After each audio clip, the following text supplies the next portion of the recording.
పోలవరం బనకచర్ల ప్రాజెక్టుపై ఏపీ ప్రభుత్వం దూకుడు పెంచింది. గత నెలలో ప్రధాని మోదీ, ఆర్థిక మంత్రి నిర్మలా సీతారామన్ కి సీఎం చంద్రబాబు ఈ ప్రాజెక్టు ప్రతిపాదన గురించి వివరించారు. సీఎం ప్రతిపాదనపై పూర్తి వివరాలు ఇవ్వాలని కేంద్ర ఆర్థిక శాఖ కోరింది. దీంతో నిన్న రాష్ట్ర అధికారులు కేంద్ర ఆర్థిక శాఖకు సుమారు 2 గంటల పాటు ఈ ప్రాజెక్టు గురించి వివరించారు. ప్రీ ఫీజిబిలిటీ రిపోర్ట్ కేంద్రం ఆమోదిస్తే ఈ ప్రాజెక్టు ప్రారంభమవుతుంది. కానీ అది అంత ఈజీ కాదు. ఎందుకంటే తెలంగాణ ప్రభుత్వం దీన్ని వ్యతిరేకిస్తోంది.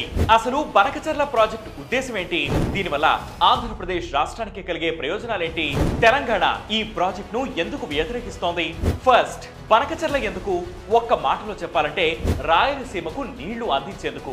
రాయలసీమ కరువు గురించి దశాబ్దాలుగా వింటూనే ఉన్నాం. అందుకే బనకచర్ల ప్రాజెక్టు ద్వారా ఆ ప్రాంతానికి నీళ్లు అందించాలనే లక్ష్యం పెట్టుకున్నారు. ఎలాగో కృష్ణా నదిపై ఎగువన ఉన్న ప్రాజెక్టుల వల్ల నీళ్లు సరిగ్గా రావట్లేదు. మరోవైపు గోదావరి నుంచి ప్రతి సంవత్సరం సగటున 2000 టీఎంసీల నీళ్లు సముద్రంలో కలిసిపోతున్నాయి. వరదల సమయంలో ఇందులో 200 టీఎంసీలను రాయలసీమ, ఉమ్మడి నెల్లూరు, ప్రకాశం జిల్లాలకు తరలించడానికి ఈ బనకచర్ల ప్రాజెక్టును నిర్మించారని అనుకుంటున్నారు. ఇలా చేస్తే వరదల సమయంలో గోదావరి డెల్టాలో కూడా ఇబ్బందులు ఉండవు. ఇవన్నీ ఆలోచించి 2024 డిసెంబర్ 30న AP CM Chandrababu Banakacherla project నిర్మించనున్నట్లు ప్రకటించారు. గోదావరి నీళ్లను నాగార్జున సాగర్ నుంచి బనకచర్ల వద్ద కలపడమే ఈ ప్రాజెక్టు ముఖ్య ఉద్దేశమని, ఈ ప్రాజెక్టు పూర్తయితే ఆంధ్రప్రదేశ్ మొత్తం నదుల అనుసంధానం జరుగుతుందని సీఎం తెలిపారు. మొత్తంగా 80,112 కోట్లతో ఏపీ ప్రభుత్వం ఈ ప్రాజెక్టును ప్రతిపాదించింది. ఆ ప్రతిపాదనలో బనకచర్ల ప్రాజెక్టును 3 దశల్లో చేపట్టనున్నట్లు పేర్కొన్నారు.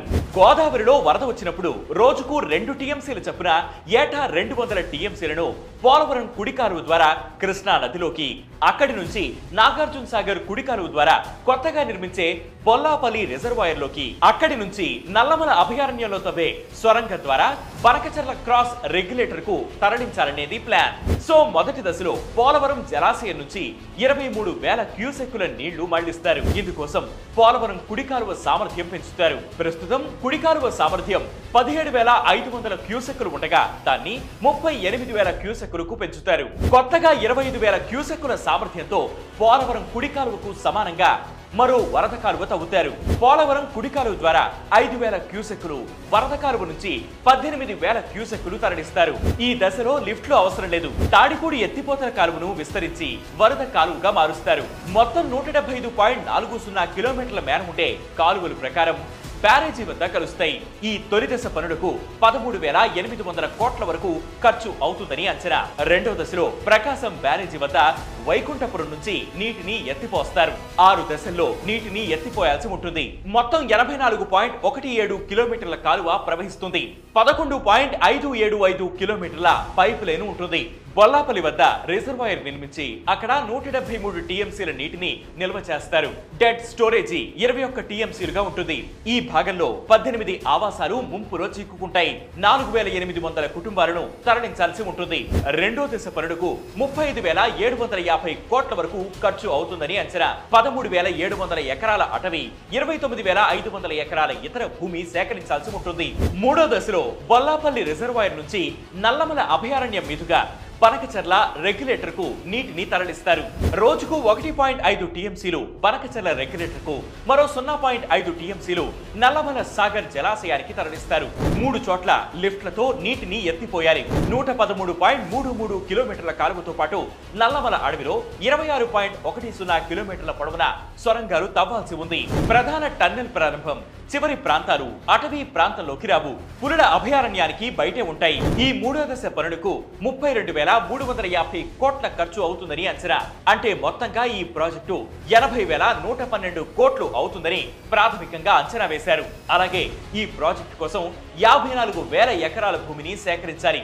ఇందులో 17,000 ఎకరాల అటవీ భూమి కూడా ఉంది. కాబట్టి అటవీ శాఖ నుంచి కూడా అన్ని అనుమతులు పొందాలి. ఇక నీటిని ఎత్తిపోసేందుకు 4,000 మెగావాట్ల విద్యుత్ అవసరం ఉంటుంది. అలాగే 4 చోట్ల టన్నెళ్లు, 8 చోట్ల పంపు హౌస్లు నిర్మించాలి. అవసరమైన చోట గ్రావిటీ కెనాల్స్ తవ్వాల్సి ఉంటుంది. ఏపీ ప్రభుత్వం ఈ ప్రాజెక్టు గురించి కేంద్ర జలశక్తి శాఖకు నివేదిక ఇచ్చింది. ప్రధానమంత్రి కృషి సించాయి యోజనని ఆక్సిలరేటెడ్ ఇరిగేషన్ బెనిఫిట్స్ ప్రోగ్రామ్ కింద సహాయం అందించాలని కోరుతూ ముఖ్యమంత్రి చంద్రబాబు కేంద్రానికి విజ్ఞప్తి చేశారు.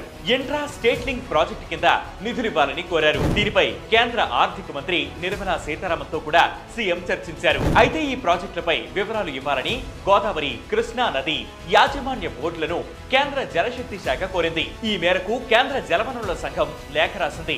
అయితే సిడబ్ల్యూసి తెలంగాణ అభిప్రాయం కూడా పరిగణలోకి తీసుకుంటుంది. కానీ తెలంగాణ ఈ ప్రాజెక్టును మొదటి నుంచే తీవ్రంగా వ్యతిరేకిస్తోంది. తెలంగాణ ప్రభుత్వమే కాదు, ఇక్కడ ప్రతిపక్షంలో ఉన్న బీఆర్ఎస్ పార్టీ కూడా ఈ ప్రాజెక్టును వ్యతిరేకిస్తోంది. ఈ ప్రాజెక్టు ఆంధ్రప్రదేశ్ పునర్విభజన చట్టానికి వ్యతిరేకమని ఆరోపిస్తోంది.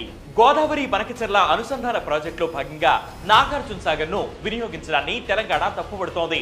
ఈ ప్రాజెక్టు విషయంలో ముందుకు వెళ్లకుండా నిరోధించాలని, టెండర్లు పిలవకుండా చర్య తీసుకోవాలని కోరుతూ కేంద్ర ఆర్థిక శాఖ మంత్రి నిర్మలా సీతారామన్ కు, జలశక్తి మంత్రి సిఆర్ పాటిల్ కు తెలంగాణ నీటిపారుదల శాఖ మంత్రి ఉత్తమ్ కుమార్ రెడ్డి లేఖలు రాశారు. సెంట్రల్ వాటర్ కమిషన్, గోదావరి నది యాజమాన్య బోర్డులు ఈ ప్రాజెక్టుకు ఆమోదం తెలపకుండా చూడాలని ఆయన కోరారు. విభజన చట్టం ప్రకారం ఏదైనా రాష్ట్రం అదనంగా గోదావరి నీళ్ల వినియోగంతో పాటు కొత్త ప్రాజెక్టుకు నిర్మాణం ప్రతిపాదిస్తే ముందుగా పక్క రాష్ట్రానికి తెలియజేయాలి. అలా కాకుండా ఏపీ ప్రభుత్వం డైరెక్ట్ గా కేంద్రానికి లేఖ రాసి నిధులు అడగడం అన్యాయమనేది తెలంగాణ వాదన. అయితే కేవలం గోదావరి వరద నీళ్లను బనకచెర్ల తరలిస్తే తెలంగాణకు ఎలాంటి నష్టం లేదని ఏపీ సీఎం చంద్రబాబు చెబుతున్నారు. గోదావరిపై తెలంగాణ రాష్ట్రం కాళేశ్వరం ప్రాజెక్టు నిర్మించినప్పుడు తాము అభ్యంతరం చెప్పలేదని చంద్రబాబు గుర్తు చేశారు. కేంద్రమే మొత్తం భరించలేదు కాబట్టి హైబ్రిడ్ మోడల్లో నిధుల సమీకరణ గురించి ఆలోచిస్తున్నట్లు తెలిపారు. ఈ ప్రాజెక్టు పూర్తయితే దేశంలోనే అతిపెద్ద ఇరిగేషన్ ఇన్ఫ్రాస్ట్రక్చర్ అందుబాటులోకి వస్తుందని చంద్రబాబు పేర్కొన్నారు. తాజాగా ఇచ్చిన ప్రెజెంటేషన్ లో కూడా తెలంగాణ లేవనెత్తుతున్న అభ్యంతరాలపై సమాధానమిచ్చారు.